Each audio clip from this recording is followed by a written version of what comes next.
Muito feliz de estar aqui hoje, né, de poder compartilhar um pouco daquilo que Deus tem colocado nos nossos corações como igreja, né, que é fazer essa exposição bíblica do livro de Mateus, que nós começamos, claro, né, o ideal e o que nós vamos fazer é dar sequência para toda a Bíblia, primeiro todo o Novo Testamento, depois seguindo aí para o Antigo também, né.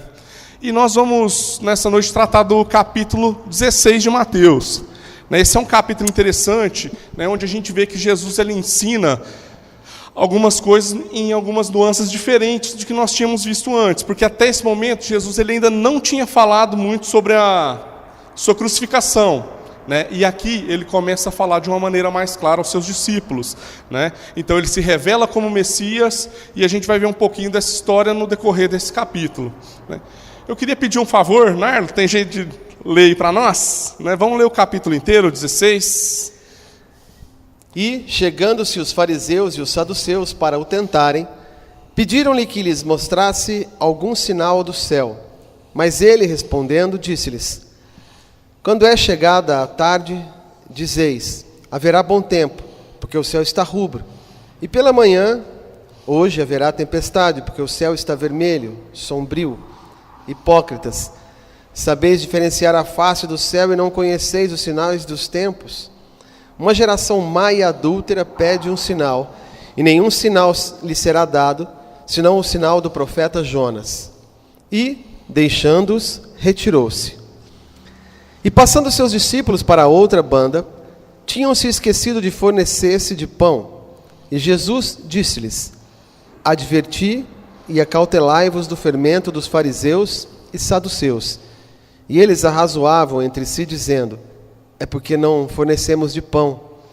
E Jesus, percebendo isso, disse: por que arrazoais entre vós, homens de pequena fé, sobre o não vos terdes fornecido de pão?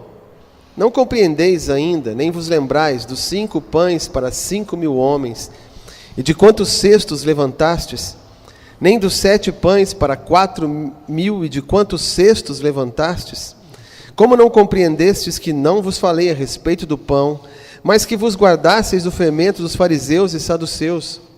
Então, compreenderam que não dissera que se guardassem do fermento do pão, mas da doutrina dos fariseus.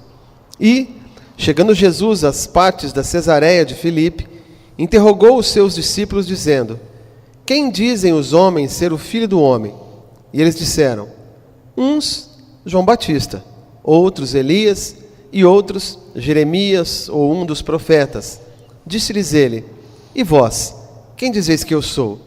E Simão Pedro, respondendo, disse: tu és o Cristo, o Filho do Deus vivo.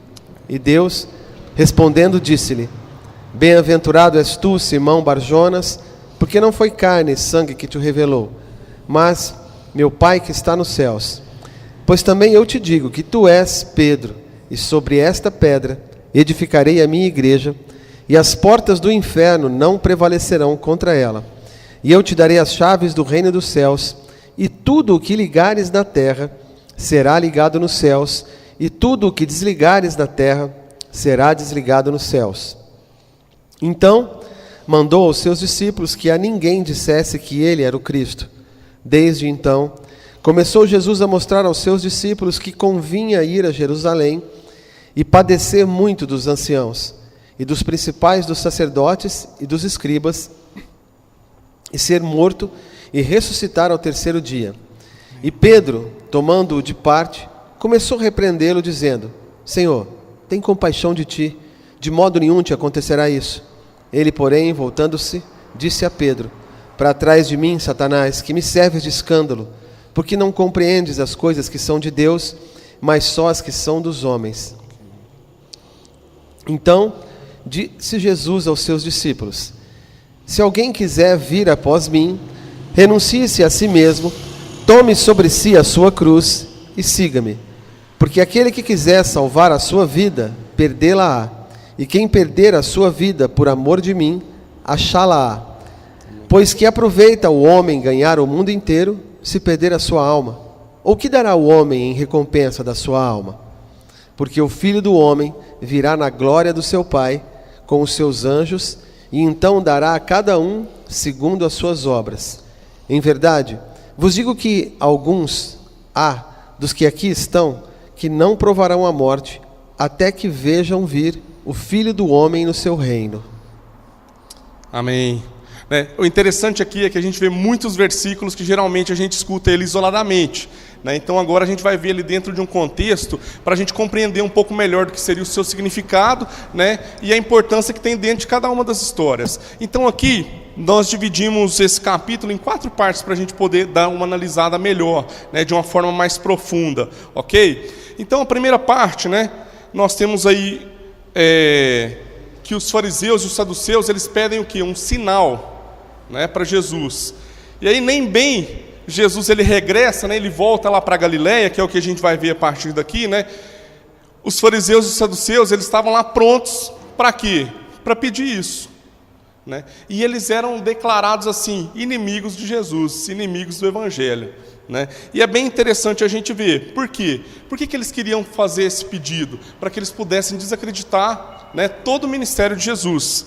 Ok? Então, a gente pode perceber aqui na história, dos capítulos anteriores que a gente leu, e que a gente estudou juntos aqui, Jesus ele veio fazendo milagres atrás de milagres, 2 anos de toda a sua vida aí, percorrido ministerialmente falando, E também aqui que nós lemos agora ultimamente, Jesus ele fez multiplicação aí dos pães e dos peixes para 9.000 pessoas.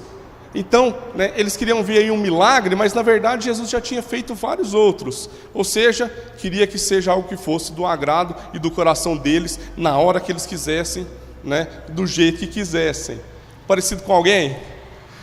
Às vezes a gente também quer que Deus faça as coisas da hora que a gente quer e do jeito que a gente quer, Então, quando a gente lê aqui o versículo 1, como o Nardo também bem comentou, nós vamos ver um pouquinho mais devagar também, analisando cada um novamente, E chegando-se os fariseus e os saduceus para o tentarem, pediram-lhe que lhe mostrasse algum sinal do céu, Então todo mundo lembra quem eram os fariseus? Nós já falamos sobre isso algumas vezes. Aí está bem? Deu certo? Estão muito afastados? Está tranquilo? Então olha só, gente, o fariseu era aquele grupo religioso, judaico, que na verdade ele vivia na observância das escrituras religiosas, e também tinha aquela prática oral, até que o Ari havia comentado com a gente, que se fosse falado por mais, de um fariseu, é porque aquilo lá era uma verdade também estabelecida, Só que o que acontecia aí com os fariseus também? Eles eram legalistas e tradicionalistas, O que seria a palavra legalista? A gente tem alguma ideia que a gente escuta muito sobre isso, Então olha só, o legalista é quem crê que deve haver regras assim bastante rígidas, e essas regras geralmente elas são muito mais culturais do que aquilo que está na própria palavra, do que aquilo que está na própria escritura. Por isso mesmo a gente vê em vários aspectos também, quando os fariseus caem em suas próprias palavras, Então aquilo que eles falavam que não deveriam fazer, eles mesmos fazem. Agora olha só, interessante, e um outro grupo que nós vemos aqui são os saduceus, e os saduceus, meus irmãos, eles não se davam com os fariseus. Sabe por quê? Porque eles eram mais racionalistas, ok? Então olha só, eles eram de uma elite também, de pessoas aí de uma classe mais alta na sociedade. Agora, olha só, é tão interessante a gente ver aqui, porque eles rejeitavam as tradições antigas, eles rejeitavam também a predestinação, eles só reconheciam a lei. Tudo que fosse fora disso, eles não reconheciam. E outra coisa interessante também, eles não acreditavam, por exemplo, em algumas outras partes da Bíblia. Então, para eles, muitos dos exemplos, às vezes a gente pode citar até a história de Adão e Eva aqui, só para a gente ter uma noção do que seria. Eles acham que algumas coisas podem ser apenas ilustrações, que não são coisas que realmente aconteceram. Então eles pensavam somente que as coisas racionais, poderiam aí ocorrer. Coisa estranha, porque para nós assim, Deus ele é tão diferente, ele faz coisas tão sobrenaturais, que talvez o sobrenatural para nós hoje é o normal, Então a gente vai vendo essas diferenças desses dois grupos. E o que eles tinham em comum? Eles tinham em comum aí, nesse caso, o ódio a Jesus. Então, olha só, diferenças tão grandes entre os dois grupos, e eles se uniram por um bem, por um mal maior, na verdade, Que era ali tentar desacreditar o ministério de Jesus, tá bom? Né? Então os saduceus, eles aparecem também em mais 2 lugares do Evangelho. A gente já viu que foi no capítulo 3, que foi lá no batismo de João. Então eles estavam presentes lá também. E outro, né, que a gente vai ver também, que vai ser na última semana de Cristo, que vai estar no capítulo 22 de Mateus. Então vocês vão ver que essa galera ela vai voltar novamente, né? Então, gente, eles queriam um sinal vindo do céu, menosprezando tudo aquilo que Jesus já tinha feito, né? Olha só, isso tudo nós podemos tirar somente um versículo, hein? Né? Aí vamos continuar aqui um pouquinho. Mas ele respondendo disse-lhes, né? Quando é chegada a tarde, dizeis, haverá bom tempo, porque o céu está rubro. Vamos ler o 3 também, né? E pela manhã, hoje haverá tempestade, porque o céu está de um vermelho sombrio. Hipócritas, sabeis diferenciar a face do céu e não conheceis os sinais dos tempos, né? Então, olha só. Aqui, Jesus ele chama a atenção, né, para a capacidade do homem de poder predizer aí o tempo. Né? Então, se às vezes a gente consegue, né, ver algumas coisas que já são lógicas à nossa vista, né, então a gente olha para o céu está nublado, vai chover. Não é? Só que aqui, pessoal, ele também revela a incompleta capacidade, ok, dessas pessoas que viviam no tempo de Jesus, que eram contemporâneas a ele, né, de ler os sinais espirituais. Doutores da lei, mas não conseguiam ver aquilo que realmente Deus ele estava mostrando ou já mostrou, né, através dos milagres que havia feito. Né? Então, olha só, coisa interessante que a gente vê. Né? Os fariseus aqui, os saduceus, eles conheciam a pregação de João Batista. Né? E o que João Batista pregava? Que o Messias, né, estava chegando, estava aí, certo? Outra coisa interessante, né, que a gente pode ver, as próprias obras e ensinamentos de Jesus, né, é um cumprimento daquilo que João Batista vem falando. Outro detalhe, né, eles acreditam também nos profetas. Então, tudo aquilo que para nós é o Antigo Testamento, né, que eles tinham todos os manuscritos, lá nós vemos também que tinha a profecia das 70 semanas de Daniel. Né? Essa profecia, gente, é um pouco complicada, tá bom? Mas eu vou tentar aqui dar uma simplificada em algumas coisas, para a gente poder só entender, ok? Essas 70 semanas é uma profecia do Antigo Testamento, está lá no livro de Daniel, no capítulo 9. Se você quiser ler em casa depois, dá para a gente poder, né, ver um pouco melhor sobre isso. Lá, gente, fala sobre 70 semanas. Essas 70 semanas, elas se referem a anos. Sabe quantos anos? A 7, são 70 anos vezes 7, que dá 490 anos no final. Tá? Não estou fazendo conta igual a Dilma, tá, gente? Né? Mas são 490 anos no final que a gente vai poder analisar aqui, que é o período entre o exílio e a vinda do Messias. Então, tudo isso, gente, né, são coisas que os fariseus já conheciam, que os saduceus já conheciam. Né? E mesmo assim, eles negavam completamente tudo isso. Né? Por quê? Porque, na verdade, não tinham discernimento daquilo que estava acontecendo. Conhecia muito bem, mas na hora de aplicar, zero. Né? Vamos seguir aqui mais um pouquinho, tá, gente? Ele fala, né? Uma geração má e adúltera, versículo 4, tá? Pede um sinal, e nenhum sinal lhe será dado, senão o sinal do profeta Jonas. E deixando-os, retirou-se. Né? Isso aqui a gente já viu também, quando o Ari comentou sobre o capítulo 12, né? Aquilo que seria o sinal do profeta Jonas. Todo mundo sabe o que aconteceu com Jonas, não sabe? Né? Ele não queria fazer a vontade de Deus, primeiramente, né? Tem jeito da gente não fazer a vontade do Pai? Não tem, né? Então, olha só.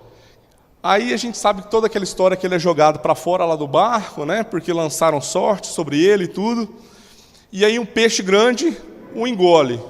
Né? Quantos dias ele fica lá? Né?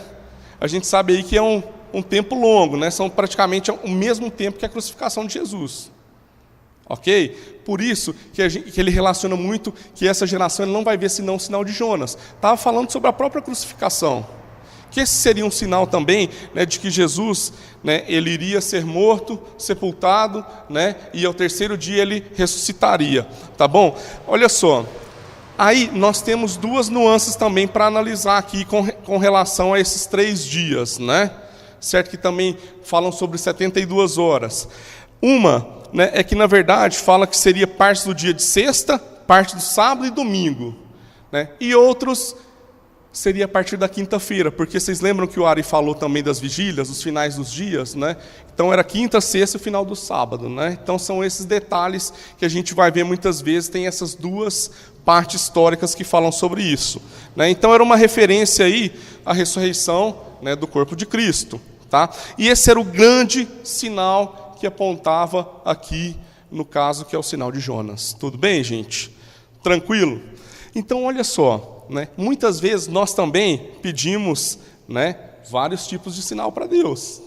Na verdade, a gente vê as coisas que estão acontecendo, né? E gente, e Deus tem feito coisas no nosso meio maravilhosas, né? Mas a gente quer o quê? Que seja da nossa maneira, que seja do nosso tempo, né? Então nós temos que estar sensíveis para enxergar Deus em todas as coisas, porque Deus, ele fala o tempo todo. O tempo todo Deus está se comunicando com o homem, né? Então, nós só nos deslumbramos a nossa relação com o Pai com aquilo que a gente quer ver, ou com aquilo que a gente gostaria de ver, com aquilo que a gente quer fazer, ou com aquilo que a gente gostaria de fazer. E não tem nada a ver com isso, né? Quando a gente entende aí o verdadeiro sentido do Evangelho, né, nós sabemos que tem a ver com a vontade do nosso Pai. Então, gente, nós não queremos viver essa experiência de buscar um poder. Um poder. Né? Nós queremos uma experiência de buscar aquilo que seria a vontade do Pai. Né? Diferente aqui dos fariseus e dos saduceus. Ok? Porque essa é a diferença que nós temos hoje. Nós temos o acesso à palavra e nós também temos o Espírito Santo que nos revela como a gente deve caminhar agora. Né? Então a gente tem que caminhar dessa maneira. Tá bom? Nós necessitamos, né? Sensibilidade. Né? Nós necessitamos aí atenção, nós necessitamos entendimento e nós necessitamos discernimento também, né? Para a gente poder realizar tudo aquilo que Deus tem para nós. Isso, gente, só é possível com a relação com o Pai, com as bases bem fundamentadas. E essa base bem fundamentada, pessoal, é a leitura da palavra, o estudo dela, né? É a oração, é o jejum, é a comunhão com os irmãos. Só dessa maneira a gente pode, né, alcançar, entender, compreender e fazer a vontade do nosso Pai. Amém? Né? Agora aqui, pessoal, a gente vê que passa de uma parte interessante para outra também já bem interessante. Vou só tomar mais um pouquinho. Agora aqui, gente, eles vão passar lá para a região, né, da Cesareia de Filipe, ok? Essa região, ela está na parte norte, no extremo norte de Israel, ok? E ela, né, como eles estão ali pelo mar, pelo rio, ela está em um dos afluentes ali do Rio Jordão, certo? O que mais, pessoal? Próximo do Monte Hermon. O que é o Monte Hermon? Onde vai ocorrer a transfiguração, que nós vamos ler no próximo capítulo, na próxima semana. Então nós estamos dando só uns spoilers aqui, né? Para a gente prestar atenção nos lugares aí. E fica a mais ou menos 80 quilômetros de Damasco, tá? E essa, gente, é a quarta retirada de Jesus, né? Que ele novamente volta aí para o ambiente gentil. Quem eram os gentios, pessoal? Quem não professava a fé judaica, tá? Então aí nós vamos ver, né? Certo? Então ele estava ali o quê? Saindo um pouquinho daquelas tensões, das oposições que tinham lá dos fariseus e dos saduceus, né? Porque está cansado? Eu não sei, irmão, porque Deus direcionou para que fosse dessa maneira, né? Então olha só. E lá, né, nós vemos que Jesus ele vai conversando, né, com os seus discípulos, que fala lá no versículo 5, né? E passando seus discípulos para outra banda, tinham se esquecido de fornecer-se de pão, né? Esse é o primeiro detalhe, né, quando Jesus vai começar aqui a conversar com eles, né? Então, gente, eles esqueceram do pão, certo? E aí, essa parte aqui também nós vemos que tem no capítulo 8 de Marcos a mesma história, né? E aí, o que aconteceu? Por que eles podem ter esquecido de levar o pão aí, né? Porque eles fizeram uma saída rápida, tá? Mas lá também no livro de Marcos, né, quando a gente vai dar uma relacionada aqui, a gente vê que eles encontraram, né, um pão velho, lá no barco.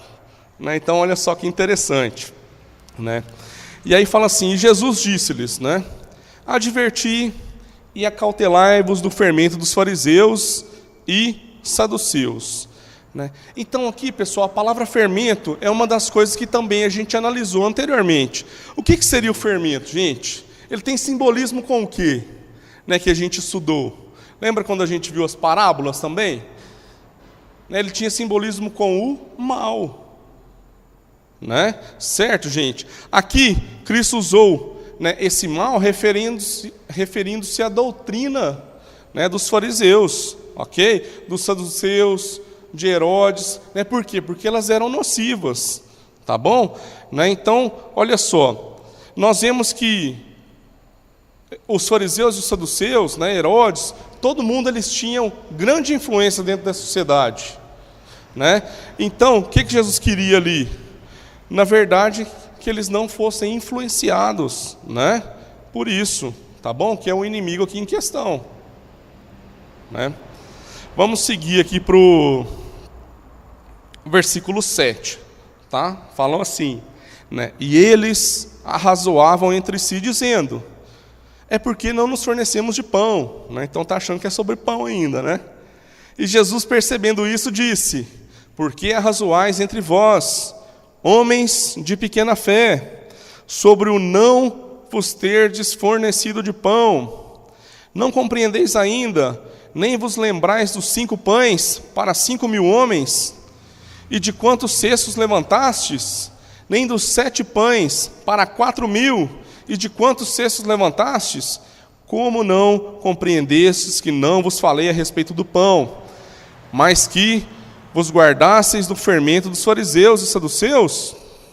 Né? Então, olha só, aqui nós vemos os discípulos totalmente atrapalhados, né, com aquilo que era o esquecimento do pão. E eles não entenderam o simbolismo, né, que Jesus utilizou com eles ali, certo? Então, por isso que Jesus fala o quê? Homens de pequena fé. Homens de pequena fé. Então, Jesus ele sabia que a incapacidade deles ali de entender era devido à sua ansiedade pelas provisões. Isso aconteceu em outras vezes na história? Nós vemos em outras vezes, né? Então, quando nós vimos a história, por exemplo, da mulher samaritana, né? Qual que era a preocupação que tinham ali os discípulos? Né? Se Jesus tinha comido, né? Se ele já tinha alimentado. Então, olha só, pessoal, novamente aqui, né, os discípulos tropeçando nesses pequenos detalhes, certo? E nós também, às vezes, estamos mais preocupados com aquilo que seriam as nossas ansiedades, né, o nosso ventre, muitas vezes, não é verdade? Então, olha só, pessoal, o que Jesus faz para eles poderem ali ajustar o foco? Lembra dele do quê? Daquilo que já tinha acontecido anteriormente. Então ele fala assim, ó, nós multiplicamos aí pão, peixe, para 9.000 pessoas, então é comida que nós estamos falando, gente? Né? Então aí, olha só, os discípulos aí também vão acordar, né, para a vida. E a gente também, às vezes, tem que acordar para a vida também, para aquilo que está acontecendo, né? Aí fala, lá no versículo 12, então compreenderam que não dissera que se guardassem do fermento do pão, mas da doutrina dos fariseus, né? Como nós falamos anteriormente, pessoal, fariseus, legalistas, tradicionalistas, saduceus, racionalistas, só acreditavam nos princípios religiosos ali, que eles eram tangidos pela razão, nada fora disso, né? Certo, pessoal? Então, olha só, a gente não deve relativizar, né, aquilo que diz as Escrituras, tá bom? Aquilo que diz o ensino de Jesus, né? Então, como muitas vezes aqui os saduceus eles faziam, né? Falei para vocês da questão de Adão e Eva, né, que é um fato real. Outra coisa que também, né, para os saduceus é algo diferente, é o mundo espiritual. Então, até a mesma questão de anjos e demônios aí é algo complicado para eles, né? Certo? Então, nós necessitamos conhecer mais daquilo, né, que Deus tem através da sua palavra, daquilo que Ele nos proporciona, e realmente estudar. para a gente saber, né, as diferenças daquilo que são as coisas reais que estão dentro da palavra de Deus, né? E aí nós também temos as parábolas, que são histórias contadas, como a gente viu, né, e estudamos anteriormente também. Tá bom, gente? Então, olha só, muitas vezes, né, nós vivemos ansiedade também no reino de Deus, pelas coisas que o quê? As coisas que ocupam o nosso coração, né? Certo, gente? Então a pergunta muitas vezes é: o que é que tem nos preocupado? Né? Nos tem preocupado, às vezes, ao ponto de até tirar o sono, gente, né?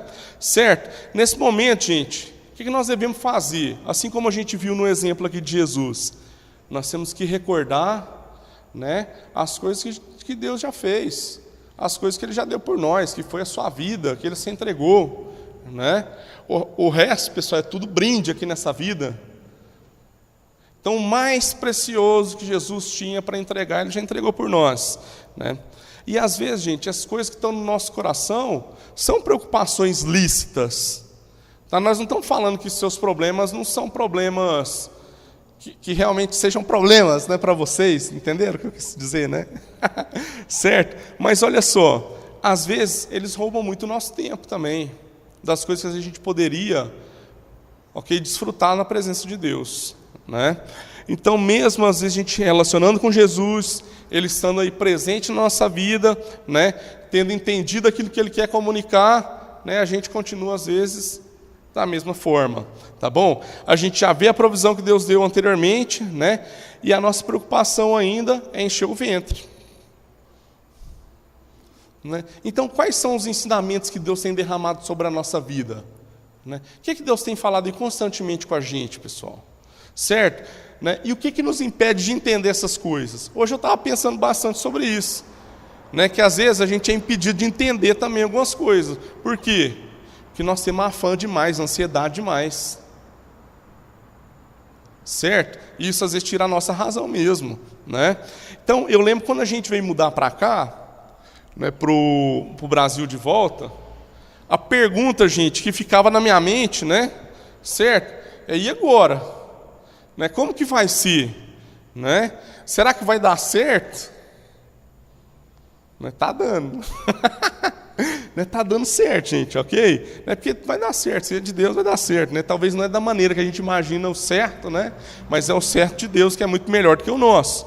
Tá? Agora, gente, se aquilo lá ficasse ocupando meu coração o tempo todo, né, aquela ansiedade, ok? Aquela preocupação, será que eu teria desfrutado de tudo aquilo que Deus Ele tem feito, fez e vai fazer ainda? Né, talvez muito pouco. Às vezes a gente vive, ok? Como se a gente não tivesse nesse tempo aqui. Né? Então, quando a gente fala de recordar também, não é viver glórias passadas, é ser inspirado para o caminho novo que Deus tem para nós também. Né? Certo, gente? Então, preocupações que estão no nosso coração realmente são lícitas.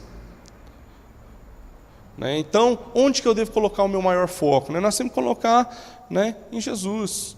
Né? Porque essa vai ser a nossa luta sempre, tá bom? Então, aqui fazendo um paradoxo com aquilo que a gente está lendo, né?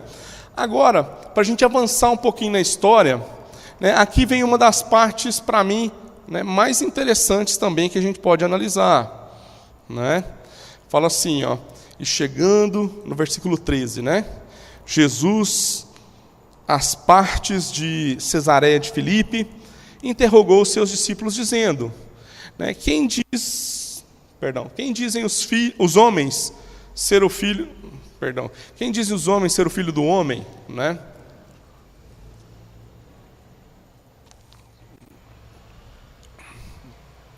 Aí eles falam assim, né? Eles disseram, uns João Batista, outros Elias, outros Jeremias, ou um dos profetas. Né?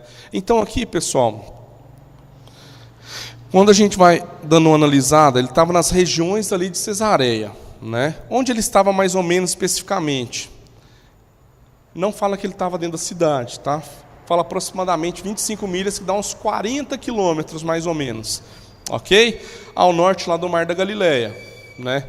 E aí é interessante, quando ele pergunta o que dizem os homens, né? Falam uns João Batista, outros Elias, outros Jeremias ou um dos profetas, né? Então a variedade aqui de opinião que os homens tinham era impressionante, né? Mostravam assim que mesmo que eles se relacionassem com a profecia messiânica, ok? Muitos dos homens não viam dessa maneira, né? Então João Batista era o precursor que profetizava aí sobre Jesus, né? Elias era aquele que precedia o dia do Senhor, né? Certo? E Jeremias era esperado que ele aparecesse e restaurasse a arca, né? Que supostamente estava escondida, né? Então olha só que interessante, né? Muitos dos homens não viam Jesus como Messias. E aí que vem a parte interessante disso, né? Que Jesus pergunta assim: e vocês, né? Quem dizeis que eu sou? E Simão Pedro, respondendo, disse: Tu és o Cristo, né? O Filho do Deus vivo. Que palavra, né? Tu és o Cristo, o Filho do Deus vivo. Então, gente, depois ali de levar ali os discípulos a tirar toda aquela ideia errada de quem ele não era, daquilo que os homens diziam que ele era, ele pediu a opinião pessoal deles, né? Agora, quando aqui Pedro fala dessa maneira, pessoal, ele foi totalmente inspirado por Deus, tá bom? Aqui, a declaração de Pedro, gente, não é produto da carne dele, daquilo que são os pensamentos dele, daquilo que é o seu entusiasmo, né? Muitas vezes ali prematuro, que eles fazem as coisas no ímpeto, como a gente já viu em outras partes da Escritura, e a gente vai continuar vendo daqui para frente também, né? Aquilo lá, gente, é fruto de Deus, né? Então a noção, gente, de Jesus, que muitas vezes os homens tinham, eram de um líder popular político, né? Você acha que Jesus tinha um partido? Tem a ver com os partidos de hoje? Não sei, né, irmão? Não tem nada a ver, né? Certo? Então, olha só, pessoal. A noção ali que eles tinham, os homens eram completamente errada, mas aqui a gente vê a revelação de Deus, né, através ali da vida de Simão, né? E todos os demais concordando também com ele, né, nesse ponto. Interessante. E aí no versículo 17 fala assim: e Jesus respondendo disse-lhe: bem-aventurado és tu, Simão Barjonas, porque não foi carne e sangue quem te revelou, mas meu Pai que está no céu, né? Então, como a gente falou, não é algo que provém do homem, né? E sim de uma divina revelação. E essas verdades espirituais, pessoal, elas só podem ser entendidas, né, o nosso entendimento assim foi aberto por Deus, que não tem outra explicação, né? Então, às vezes a gente conversa, né? Às vezes nós precisamos, os nossos irmãos também precisam ter um entendimento aberto por Deus. Não é isso, meu irmão? Nós vamos ter que orar muito aí, né? Para que Deus ele possa fazer isso aí no meio de nós. Então, eu fico pensando que muitas vezes a gente é ligeiro em falar sem analisar as coisas, né? E Pedro ali, gente, teve uma análise correta, né? Inspirada, divina ali por Deus. E Deus foi glorificado naquele momento, né? E lá no versículo 18 fala: pois eu também te digo que tu és Pedro, e sobre essa pedra edificarei a minha igreja, e as portas do inferno não prevalecerão contra ela, né? Esse versículo aqui, gente, nós já escutamos ele de diversas maneiras, né? E uma das coisas interessantes aqui que ele fala, e que ele também, que a gente pode perceber, são as diferenças de palavras faladas, né? Quando ele fala assim, ó, sobre esta pedra edificarei a minha igreja, né, ali existe um jogo de palavras óbvio, tá bom? Então nós temos ali Pedro, né, que é Petrus, na verdade que é falado sobre a pedra mesmo, né, e nós temos a palavra Petra, que é rocha. Então nós temos essa diferença aí, tudo bem? E aí, quando ele fala sobre essa pedra, qual que é a pedra que Jesus vai edificar a sua igreja? É Pedro?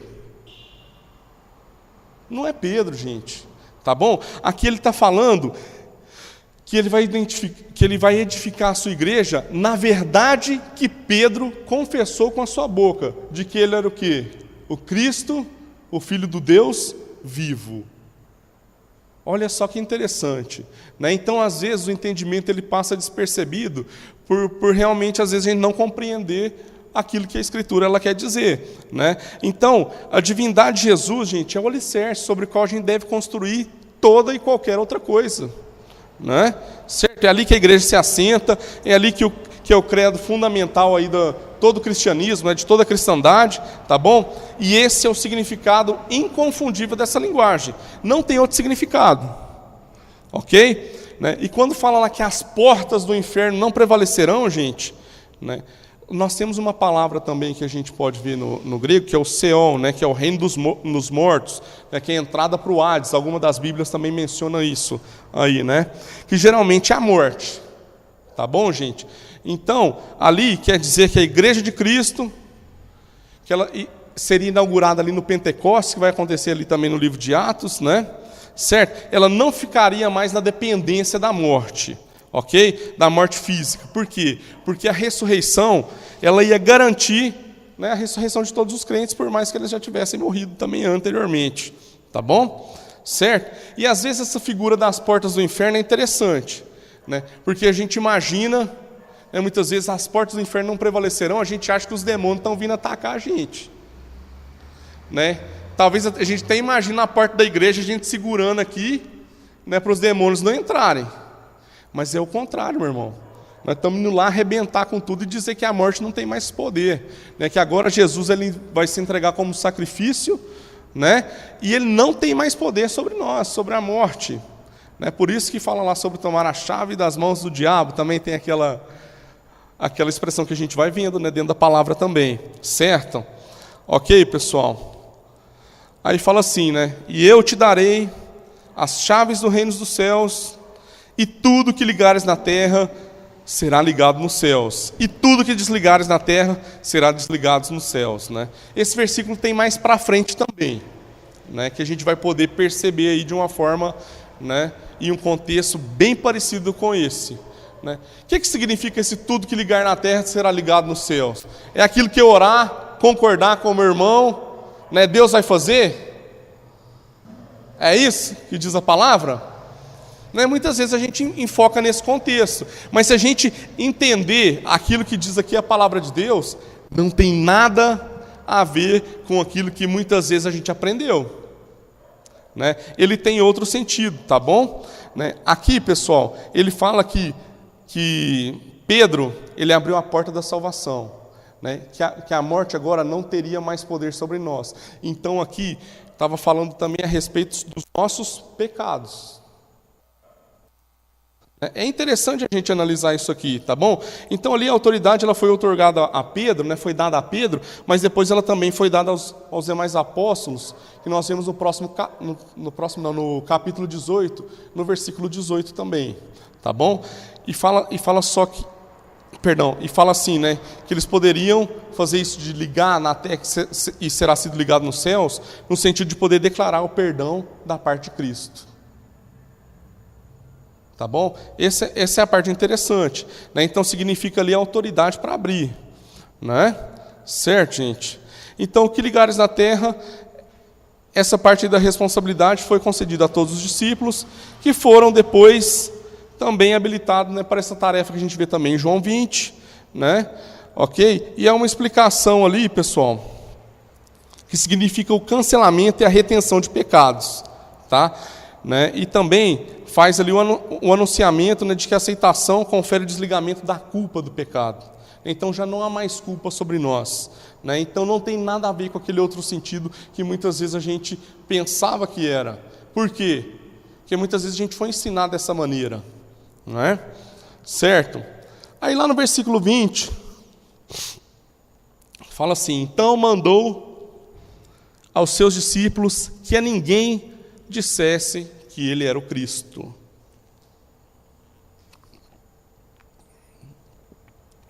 Gente, aqui na verdade, quando Jesus menciona isso aqui, era para não causar perturbações naquele momento, tá? Certo? Não tem nada mais além do que isso, né? Então, olha só, nessa parte aqui, mais uma vez a gente vê, né, Pedro inspirado por Deus para dizer aquelas palavras que saíram da boca dele, né? A gente vê depois também quais foram a resposta de Jesus, qual foi, né? A resposta de Jesus. E a gente também vemos como os demais homens ali tinham uma opinião distinta de quem era o Messias, né? Certo? Então, olha só, uma das perguntas que às vezes fica também, né? Quão inspirado por Deus nós temos sido no nosso discurso? né? A gente tem entendido, a gente tem estudado, a gente tem buscado, né?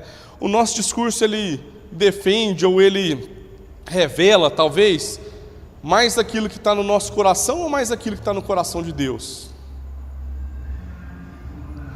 Mais aquilo que está com as nossas vontades, com as nossas ideologias, com os nossos ismos, né? Ou aquilo que é realmente a palavra de Deus, tá bom? Né? Então a gente vê aí, gente, muitas militâncias hoje que não tem nada a ver com o Evangelho. Né? E é interessante, por quê? Porque é um discurso muitas vezes mesquinho e egoísta, né? Que analisa somente o seu lado, né?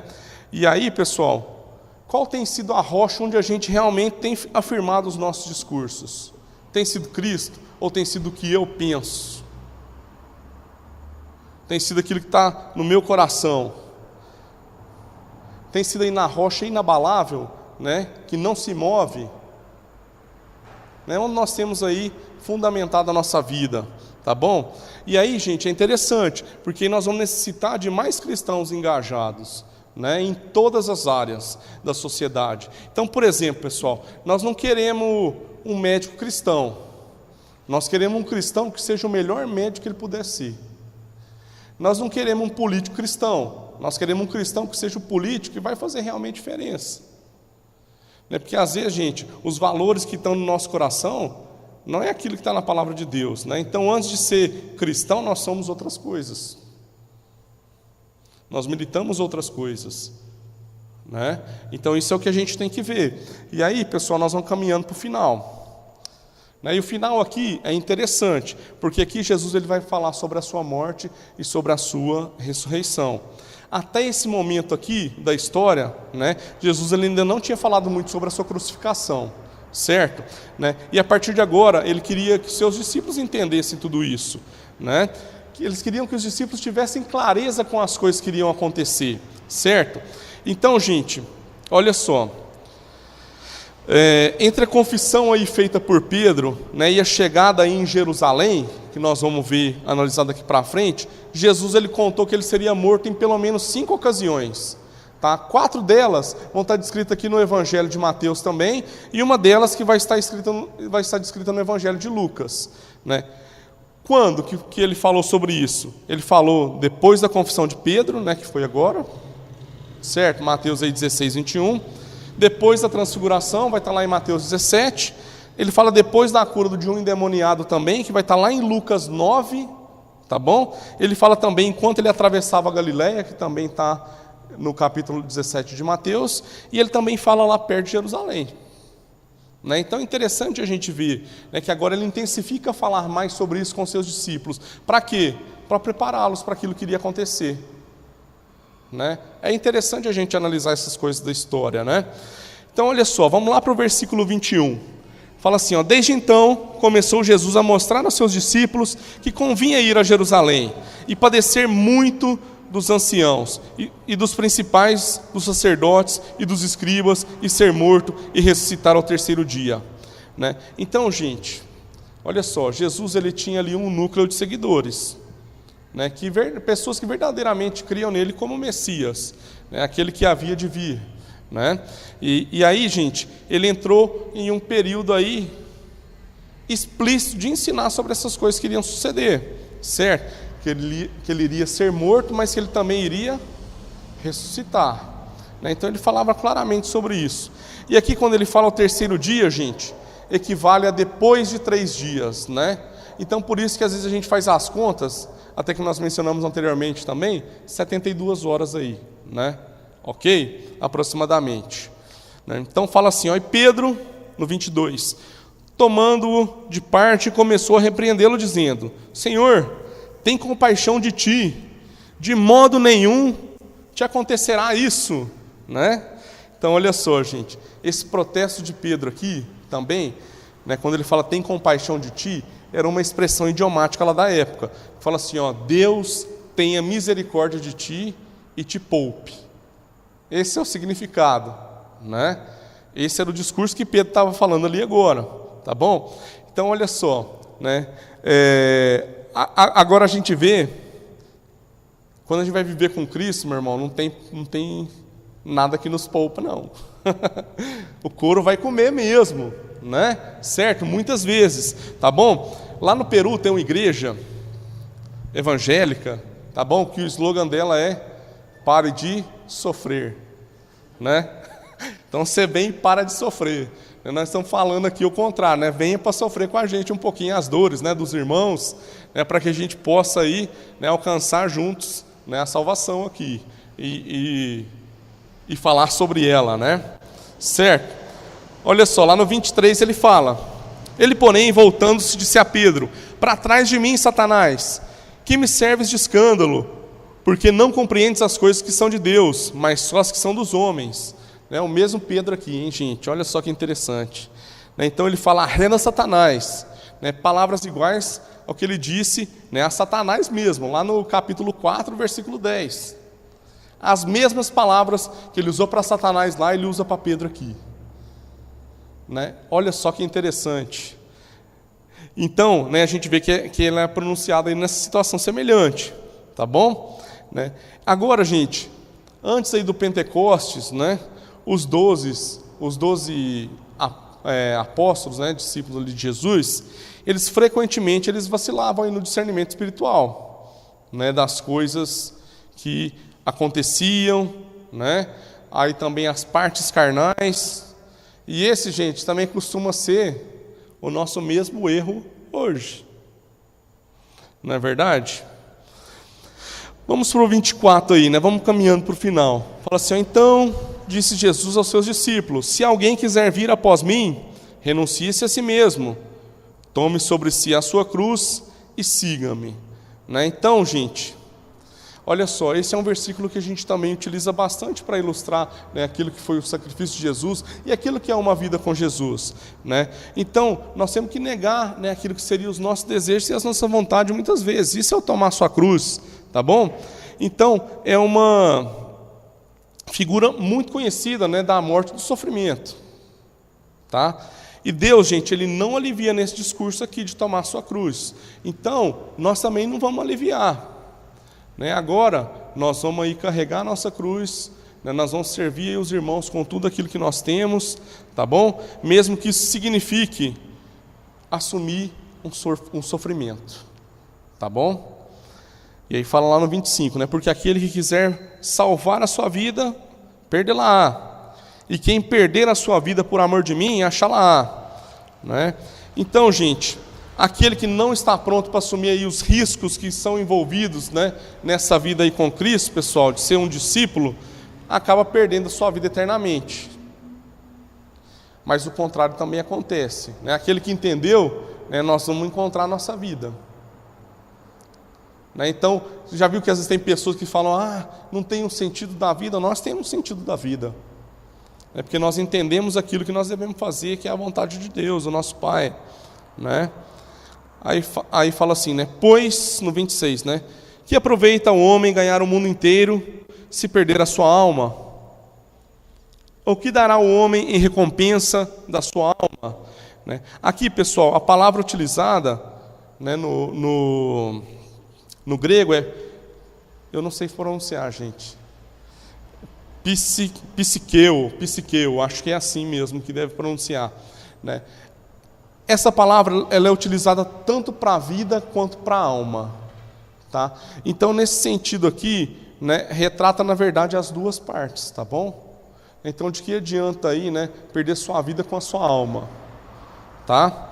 Aí ele fala lá no 27, porque o Filho do Homem virá na glória de seu Pai com os seus anjos, e então dará a cada um segundo as suas obras. Gente, então olha só, nós temos aqui uma recompensa, tá bom? Qual que é a recompensa? A vida eterna. Que a minha casinha vai ser maior no céu do que a sua, que a do fulano vai ser uma mansão, meu irmão, se eu estiver na favela, lá num barracão no céu, tá bom. Não é verdade? Nós não temos esse pensamento, nós entendemos que todos nós vamos para o céu. Amém? E vamos lá permanecer, E ele fala, no 28, em verdade vos digo que alguns há dos que estão aqui que não provarão a morte até que vejam vir o Filho do Homem no seu reino. Então, gente, nós sabemos que Jesus, ele vai voltar. Que momento? Não sabemos. Pode ser agora, daqui 10 minutos, daqui 1 segundo. Né? Fala que vai demorar o quê? Um abrir e um piscar de olhos, né? Certo? Então, gente, nós aí, né, na absoluta certeza de que somos salvos. Se Jesus voltar, nós vamos subir com Ele para a glória, né? E é isso mesmo. Então, meus irmãos, nós sabemos tudo aquilo que nós devemos fazer, né? E os nossos irmãos também sabem, tá bom? Muitas vezes a gente só tem que ser lembrado e lembrar os outros, né, daquilo que é o nosso papel, né? Então, nós não queremos nos poupar aí no discurso, tá bom, irmãos? Assim como Cristo foi chamado para dar sua vida, nós sabemos que agora a gente também deve fazer o mesmo, ok? Nós devemos renunciar à nossa vontade, nós devemos renunciar aí os nossos desejos e nos alinhar com aquilo que é o desejo e a vontade do nosso Pai, né? Tomar a nossa cruz é necessário para a gente poder seguir adiante, né? E a cruz, gente, é o lugar de sofrimento mesmo, tá bom? Sabendo que a gente vai morrer, a gente carrega ela ainda, não é verdade? Mas nós sabemos também, meu irmão, para onde nós estamos caminhando, ok? E no final, gente, não vai ter alívio. Tem os pregos entrando aí, tá? Certo? Mas nós temos a plena convicção daquilo que nós estamos fazendo, do que estamos fazendo, para quem estamos fazendo e para onde nós iremos. Amém? Então nós vamos sofrer as dores juntos, nós vamos sofrer as dores dos nossos irmãos, então nós vamos encontrar a nossa vida. Né? Então é isso que nós queríamos compartilhar, né, nessa noite. Espero que tenha entendido aí um pouco mais. Na próxima semana o Ari vai estar conosco novamente, né, e vamos orar. Amém? Deus, em nome de Jesus, nós te louvamos, ó Pai, por mais esse dia na tua presença. Obrigado pela oportunidade que nós temos de realmente estudar, entender e compreender um pouco mais a tua palavra, Deus. Que o Senhor possa seguir falando aos nossos corações, o Senhor nos dê desejo de buscar mais, que as histórias que a gente escuta aqui, Deus, que a gente possa ir nos pormenores, Deus, e realmente conhecer um pouco mais daquilo que o Senhor quer transmitir, Deus, aos nossos corações, através da tua palavra mesmo, Pai. Obrigado, Deus, por esse tempo e que tenhamos, Deus, uma semana cheia da tua presença. Em nome de Jesus, amém.